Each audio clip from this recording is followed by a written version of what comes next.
करेंगे। संवाददाता पीयूष पारे हमारे साथ लाइव जुड़े हुए हैं। पीयूष, मध्य प्रदेश से, इंदौर से तो एक गहरा नाता लता मंगेशकर का रहा। यहाँ उन्होंने जन्म लिया, यहाँ पली बड़ी, और उसके बाद यहाँ से लेकर आज देखिए लोगों के दिलों तक वो पहुंची।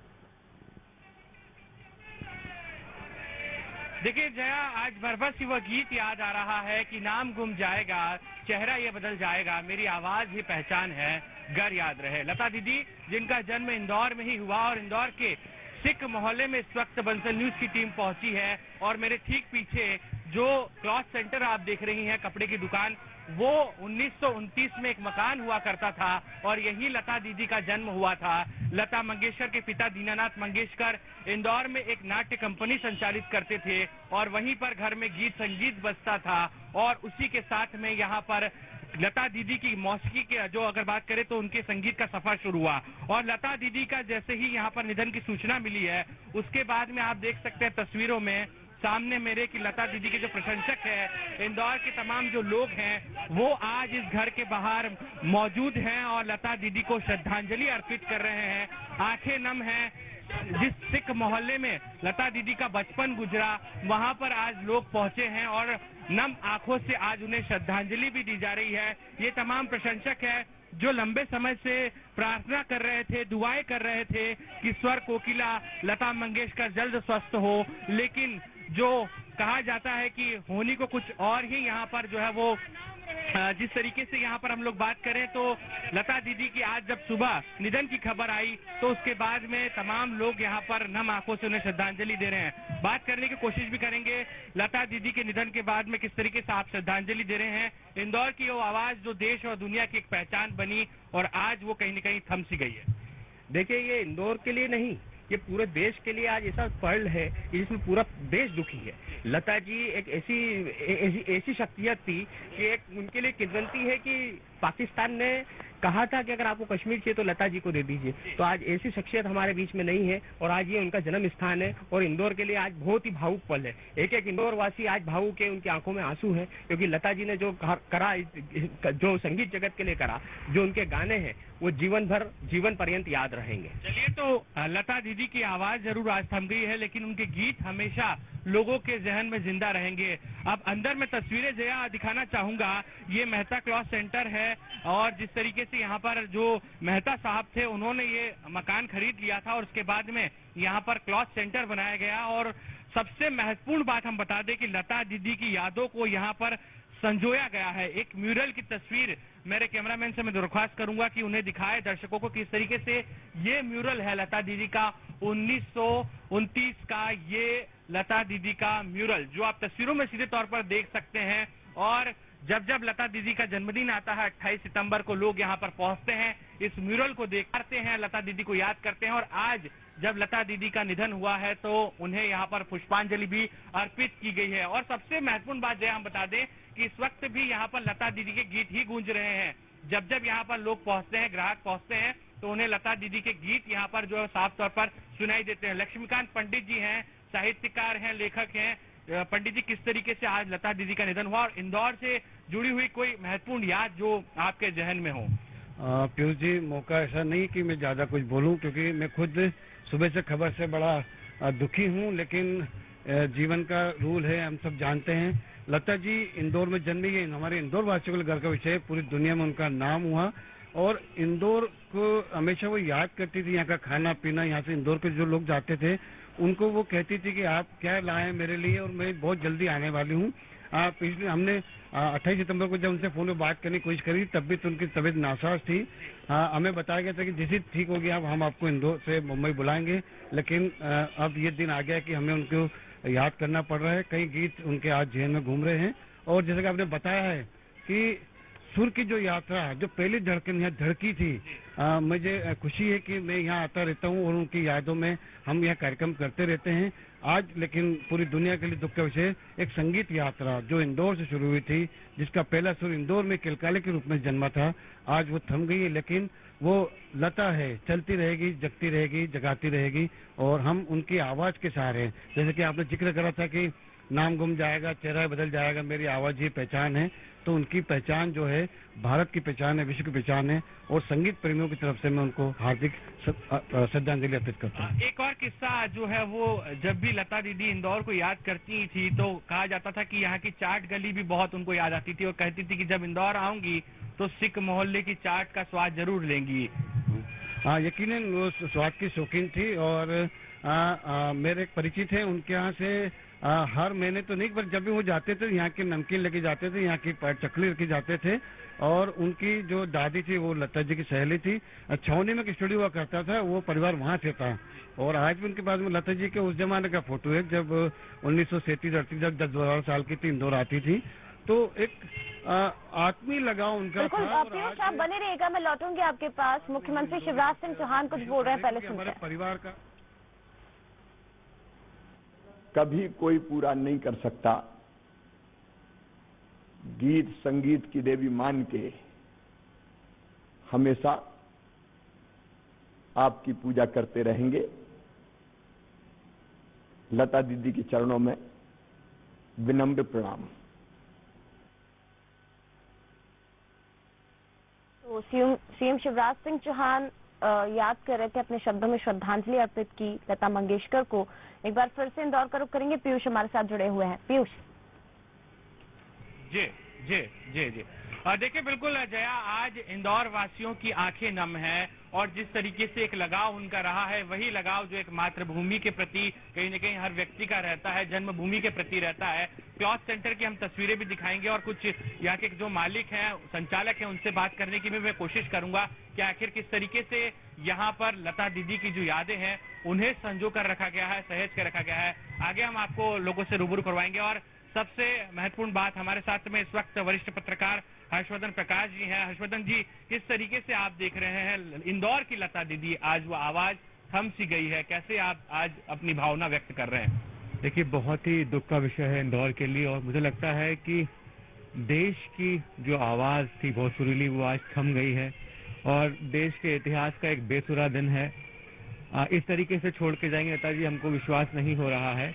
और पूरे इंदौर में शोक की लहर है, और ये जो जगह है जहाँ पे उनका जन्म हुआ था, कपड़े की दुकान है, और पूरा इंदौर आज गमगीन है। हर्ष जी, किस तरीके से आप देखते हैं, हर बार हम देखते हैं 28 सितंबर को जब जब उनका जन्मदिन आता है, यहाँ पर बड़ी संख्या में लोग पहुंचते हैं और सिंध बेकरी पर भी उनका जन्मदिन मनाया जाता है। इंदौर से उनकी जो यादें हैं वो अमिट है हमेशा की। देखिए, उनके फादर जो थे हीरानाथ मंगेशकर, वो एक नाटक मंडली के मालिक थे और वो हर शहर में घूमते थे। और इस बीच जब लता जी की माँ गर्भवती थी और वो इंदौर आई, उस समय संयोग से, दैवयोग से इंदौर में उनका जन्म हुआ और इंदौर को सौभाग्य मिला कि वे यहाँ पे पैदा हुई। और उसके बाद उसका परिवार यहाँ से चला गया था, लेकिन जब भी वो इंदौर के लोगों से बात करती थी तो इंदौर के बारे में, इंदौर के सराफा चौपाटी के बारे में, सुख निवास पैलेस के बारे में, इंदौर के कल्चर के बारे में लगातार बात करती थी। तो इंदौर उनके मन से कभी दूर नहीं हो पाया। चलिए, तो यहाँ पर इंदौर उनके मन से कभी दूर हो नहीं पाया, ये यहाँ के लोगों का कहना है। और वाकई में जिस तरीके से इंदौर में जिस आवाज ने जन्म लिया, वो देश ही नहीं दुनिया की आवाज बन गई। और शायद यही वजह है कि आज जब लता दीदी हमारे बीच नहीं है तो लोग उन्हें नम आंखों से विदाई दे रहे हैं। और आप तस्वीरों में लगातार देखिए, ये म्यूरल, जिस वक्त ये सेंटर बना था, मेहता क्लॉथ सेंटर, उसी समय इस म्यूरल को भी यहाँ पर लगाया गया था। और इसके पीछे का मकसद यही है जया, कि लता दीदी जिसने देश और दुनिया में भारत का नाम रोशन किया, स्वर कोकिला के रूप में जिस तरीके से कहीं न कहीं यहाँ पर लता दीदी की एक पहचान रही, और हजारों संगीत गीत ऐसे जो कहा जा सकता है कि लोगों के जहन में है। और लता दीदी के बारे में जितना कहा जाए उतना कम है, या यूं कहे कि सूर्य को दीपक दिखाने समान कहीं न कहीं उनके व्यक्तित्व पर प्रकाश डालना होगा। लेकिन आज इंदौर गमगीन है, मध्य प्रदेश गमगीन है, और देश भर में आज लता दीदी के निधन पर शोक की लहर देखी जा रही है। ये भी कहा जा सकता है कि आज स्वर लहरिया भी कहीं न कहीं उदास हैं, संगीत जगत भी कहीं न कहीं पूरी तरीके से उदास नजर आता है। जो यहाँ पर लोग पहुंचे हैं उनसे हम लोग बात करने की कोशिश भी करेंगे। तमाम जो लोग हैं आज लता दीदी को यहाँ पर जो है वो श्रद्धांजलि देने के लिए पहुंच रहे हैं। सर, किस तरीके से आज लता दीदी का निधन हुआ है कि श्रद्धांजलि भी आप दे रहे हैं? सर, आज इंदौर के लिए और पूरे देश के लिए बहुत महान क्षति है कि हमने अपने इंदौर की एक बेटी को खोया है। उन्हीं को श्रद्धांजलि देने आज हम यहाँ पर आए हैं। तो देखिए, ये जया श्रद्धांजलि देने का सिलसिला लगातार जारी है और तमाम लोग लता दीदी को याद कर रहे हैं और उसके साथ साथ में उनसे जुड़े हुए जो लोग हैं वो भी यहाँ पर पहुंच रहे हैं। लता दीदी को अब श्रद्धांजलि देकर उन्हें याद किया जा रहा है, उनके गीत भी यहाँ पर गुनगुनाए जा रहे हैं। लोग यहाँ पर बाहर श्रद्धांजलि देकर लता दीदी को आज याद कर रहे हैं। जी जया। बिल्कुल पीयूष, देखिए 28 सितंबर 1929 को जैसा आप जिक्र कर रहे हैं कि इंदौर में क्योंकि उन्होंने जन्म लिया था, जहां उनका घर था, वहां पर हालांकि अब क्लॉथ स्टोर अब बन गया है। लोग इस क्लॉथ स्टोर पर पहुंच रहे हैं और श्रद्धांजलि अर्पित की जा रही। जैसा कि हम सुन भी पा रहे थे पीयूष, आपके पीछे लता मंगेशकर के ही गाने इस वक्त चल रहे हैं इस क्लॉथ स्टोर में, उन्हीं के गाने चलाए जा रहे हैं और हर शख्स उन्हें अपनी तरह से अपने शब्दों में श्रद्धांजलि दे रहा है। कई अवार्ड लता मंगेशकर को मिले थे, लेकिन ये अवार्ड भी उनके लिए एक तरह से कह सकते हैं कि अवार्ड के लिए भी सम्मान की बात थी कि वो लता मंगेशकर की झोली में गए। हर शब्द आज उन्हें सम्मान देगा, ये कहा जा सकता है। जो गाने उन्होंने गाए हैं, जिन गीतों में उन्होंने आवाज दी है, ये लता मंगेशकर के लिए नहीं बल्कि उन गीतों के लिए एक सम्मान की बात पीयूष कही जा सकती है। बिल्कुल जया, आपने सही कहा और जिस तरीके से हमने जिक्र भी किया था कि गुलजार के लिखे हुए बोल आज लगातार याद आ रहे हैं और मेरे पीछे भी वही गीत गूंज रहा है कि नाम गुम जाएगा, चेहरा ये बदल जाएगा, मेरी आवाज ही पहचान है मेरी। उनके गीतों के बारे में भी जो लोग यहाँ पर पहुंचे उनसे हम लोग बात करेंगे। लक्ष्मीकांत पंडित जी जो लगातार हैं और लता दीदी के बारे में लगातार वे लिखते हैं, पढ़ते आए हैं, साहित्य जगत से उनका नाता भी है और हमने हर बार देखा है। और जब जब लता दीदी का जन्मदिन होता है 28 सितंबर को, बंसल न्यूज की टीम जब यहाँ पर पहुंचती है तो नजारा अलग होता है। लक्ष्मीकांत पंडित जी से बात करेंगे। पंडित जी, किस तरीके से लता दीदी संगीत का दूसरा नाम अगर हम लोग कहें तो कम नहीं होगा और सबसे महत्वपूर्ण बात, उनके जो गीत हैं वो अमर हो गए हैं, अब हमेशा उन्हीं के जरिए लता दीदी सबके दिलों में जिंदा रहेंगी। बिल्कुल सही फरमाया आपने। और मैं आपको पुराने दिनों में ले चलता हूँ जब के.एल. सहगल हुआ करते थे, मुकेश रफी किशोर हुआ करते थे। आज उस परंपरा का एक जो स्तंभ था वो हमारे बीच से चला गया है और उनकी सुर साधना उन्होंने उस समय गाना शुरू करा था जब महिलाओं का गाना बजाना और फिल्मों में काम करना बड़ा मुश्किल होता था। उनकी पारिवारिक स्थिति ये थी कि उनको काम करना पड़ा, लेकिन बाद में उन्होंने अपने आप को इसमें इतना रचा बचा लिया कि संगीत की पर्याय बन गई और भारतीय विश्व में उनको मजाक में कहा जाता था कि अमेरिका वाले बोलते थे कि साहब इनका जो गला है ये हमको दे दिया जाए कि हम इसकी जांच करेंगे इनके सुर में क्या है। और बड़े उस्ताद गुलाम अली खान तो कहते थे कि ये कभी बेसुरी नहीं होती, लता कभी बेसुरी नहीं होती है, मैं बेसुरा हो जाता हूँ। एक बार तो खुद का गाना भूल गए थे, एक कंसर्ट में जब गए थे तो उन्होंने लता जी की एक ठुमरी सुनी थी और खुद का बजाना भूल गए थे कि मुझे क्या गाना है। तो ये उनकी गायकी का अंदाज था। आज हमने माधुरी दीक्षित से लेकर मनीषा कोइराला, प्रीति जिंटा से लेकर जो मीना कुमारी और नरगिस तक के जो उन्होंने गाने गाए थे, मुझे याद है कि हमारी 4 पीढ़ियों ने उनके गाने सुने हैं। वो 4 पीढ़ियों ने लता जी को महसूस करा है। कोई सा भी ऐसा रस नहीं रहा है जिन्होंने गाया नहीं। लेकिन फिर मैं उसी बात पर आता हूँ कि इंदौर ने, इस मिट्टी ने कई कलाकारों को जन्म दिया। लता जी भी इस मिट्टी से गई थी और इंदौरी होने के नाते और इस जगह पर आज उपस्थित हूँ तो मुझे बड़ा दुख है। ऐसा लगता है कि अब एक इतिहास बन चुका है, लेकिन मैंने जैसे कि आपको जिक्र करा था, ये इतिहास जीवंत इतिहास रहेगा। लता जी शारीरिक रूप से हमसे दूर है, लेकिन उनकी आवाज, जैसे कि आप गाना सुन रहे हैं, नाम गुम जाएगा, आवाज ही पहचान है और हमारे जीते जी और सदियों तक अनंत यात्रा उनकी चलती रहेगी इस आवाज के सहारे। अनूप शुक्ला जी हैं। अनूप जी, आप लगातार लता जी के जन्मदिन पर हमेशा यहाँ पर मौजूद रहते हैं। सिख मोहल्ला, अब आप किस तरीके से मांग कर रहे हैं जो उनके प्रशंसक है, इसका एक नया स्वरूप हो और लता दीदी के नाम को लेकर यहाँ पर कुछ म्यूरल बने, स्मारक स्थल बने, इस तरीके की कोई कोशिश आप चाहते हैं कि आगे आने वाले दिनों में नजर आए? बिल्कुल निसंदेह लता मंगेशकर जी इंदौर शहर की वो शान, ऐसी शख्सियत रही है कि उनके नाम से इस गली का नामांकन के साथ साथ में यहाँ पे कुछ एक ऐसी स्थिति भी निर्मित होना चाहिए, क्योंकि कोर्ट यहाँ से जा रही है तो हम मांग ये करेंगे शासन प्रशासन से कि उस कोर्ट की जगह पे लता जी के नाम के एक स्मारक यहाँ पे स्थापित किया जाए, ताकि लोगों को उनकी उपस्थिति, उनकी आवाज तो हमारे पास सदा जीवंत रहेगी और वो हमें हमेशा याद आती रहेंगी, क्योंकि वो हमारे हिंदुस्तान की बहुत ही बड़ी शख्सियत रही हैं, उनको हम कभी भूल नहीं सकते हैं।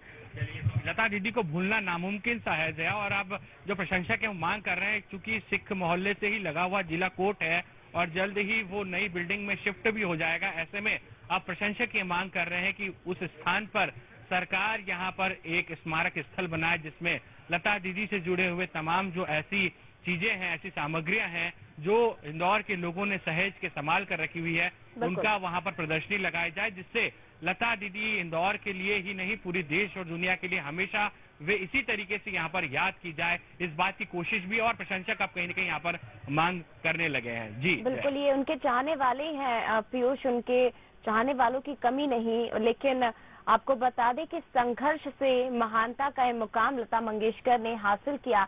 5 साल की उम्र में उन्होंने गायन सीखा था। उनके पिता रंगमंच के गायक थे। एक दिन उन्होंने लता मंगेशकर को गाते हुए सुना और उसके बाद उन्होंने ये निर्णय लिया कि वो अपनी बेटी को गायन सिखाएंगे। 5 साल की उम्र में उन्होंने गायन सीखा, लेकिन जब लता मंगेशकर 13 साल की थी तब उनके पिता का निधन हो गया और उसके बाद परिवार की जिम्मेदारियां जो हैं वो लता मंगेशकर के कंधे पर आ गई। 13 साल की उम्र में उन्होंने पहला गाना गाया, लेकिन कहते हैं कि कोई सफर आसान नहीं होता। जब इंडस्ट्री में कदम रखा तो कई संगीतकारों ने उन्हें नकार दिया, कहा कि उनकी आवाज पतली है, लेकिन लता मंगेशकर, लता ताई ने कभी पीछे मुड़कर नहीं देखा और आज देखिए हर शब्द उनके आगे कम पड़ रहे हैं। एक बार फिर से हम संवाददाता सूरज का रुख करेंगे, राजू राव के साथ वो मौजूद हैं। राजू राव